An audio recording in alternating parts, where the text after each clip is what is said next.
Pakistan cricket team کے کپتان بابر اعظم نے کئی بڑے ریکارڈ اپنے نام کر لیے ہیں۔ ایک سال کے دوران سب سے زیادہ رنز بنانے کی بات ہو یا بطور کپتان سب سے زیادہ 50s بنانے کا ذکر، یہ سب ریکارڈ اب کپتان بابر اعظم کے پاس ہیں۔ بابر اعظم نے سابق آسٹریلوی کپتان رکی پونٹنگ کا کئی سال پرانا ریکارڈ توڑ ڈالا ہے۔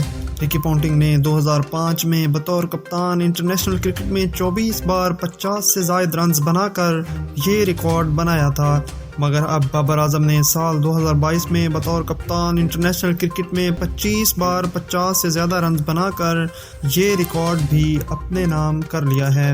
دوسرے ریکارڈ کی بات کریں تو بابر اعظم ایک سال کے دوران سب سے زیادہ انٹرنیشنل رنز بنانے والے پاکستانی کھلاڑی بھی بن گئے ہیں۔ اس سے قبل یہ اعزاز سابق مایہ ناز بلے باز محمد یوسف کے پاس تھا، جنہوں نے ایک کیلنڈر ایئر میں 2006 کے دوران 2435 انٹرنیشنل رنز بنا کر قائم کیا تھا۔